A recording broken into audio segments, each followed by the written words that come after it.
ছোট থেকে চেয়েছিলেন অভিনেত্রী হতে। একটা সময় বালিশে মুখ গুজে কেঁদেছেন অনেক। বের করে দেওয়া হয়েছে কাজ থেকেও, প্রত্যাখ্যান আর অপমান সহ্য করতে হয়েছে। তবু হাল ছাড়েনি সেই মেয়েটা। নিজের জেদে ইন্ডাস্ট্রিতে জায়গাটা পাকা করে নিয়েছেন। অপমান ধাক্কা পেরিয়ে আজ সফল অভিনেত্রী।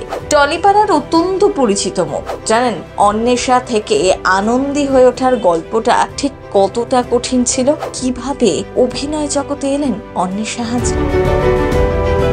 দেখতে দেখতে ইন্ডাস্ট্রিতে 8 বছর হতে চলল। সাফল্য আর ব্যর্থতা এই মেয়েটার কেরিয়ারের সঙ্গে যেন হাত ধরাধরি করে চলে। যেমন তার জীবনে সাফল্য এসেছে, পাশাপাশি এসেছে হতাশা, ব্যর্থতাও। ছোট পর্দার জনপ্রিয় মুখ, কাজ করেছেন বড় পর্দাতেও। তবে এই সাফল্য পেতে কম ব্যর্থতার মুখ দেখতে হয়নি অন্বেষাকে। কোনোদিনও হাল ছেড়ে দেন এই মেয়েটা। কোন মন্ত্রে বারবার হেরে কেউ জিতে যায় জানে?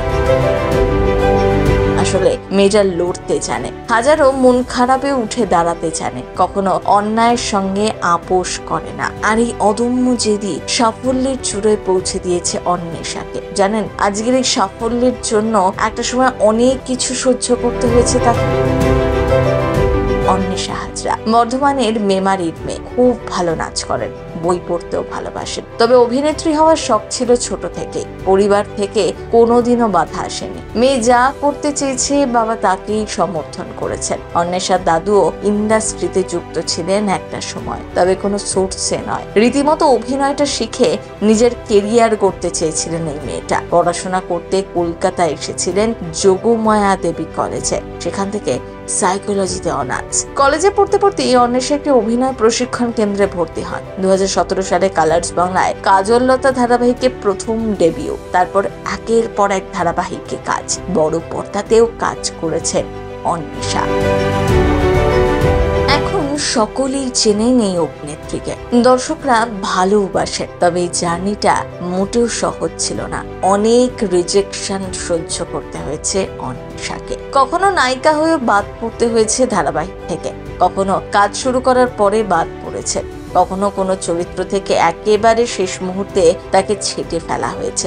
এসব পরিস্থিতিতে মানসিকভাবে অনেকেই দমে যান, কিন্তু অন্বেষা ঠিক উল্টো। তিনি মানেন, কষ্ট করলে তবেই কেষ্ট মেলে। বর্তমানে আনন্দী ধারাবাহিকে অন্বেষাকে আনন্দী চরিত্রে দেখছেন আপনারা। এর আগে এই পথ যদি না শেষ হয়, চুনি পান্নার মতন ধারাবাহিকে অভিনয় করেছে। প্রতিটা কাজেই তার অভিনয় প্রশংসা পেয়েছে। তবে অন্বেষাকে সব থেকে বেশি জনপ্রিয়তা এনে দিয়েছিল এই পথ যদি না শেষ হয় ধারাবাহিকের উর্মি চরিত্রটি। ঋত্বিক মুখার্জির সঙ্গে অন্বেষার রসায়নটা বেশ পছন্দ হয়েছিল দর্শকদের। বাস্তবেও অনেকে ঋত্বিকের সঙ্গে অন্বেষার যুগি দেখতে চেয়েছিলেন, যদিও দুজন খুব ভালো বন্ধু বলেই দাবি করেন তারা। আনন্দী ধারাবাহিকে আবারও জুটি বেঁধেছেন ঋত্বিক অন্বেষা। পর্দায় আনন্দী আর আদির জুটিটা আপনাদের কেমন লাগছে? কমেন্ট বক্সে লিখে জানান আমাদের। প্রথম বাংলা ব্যুরো।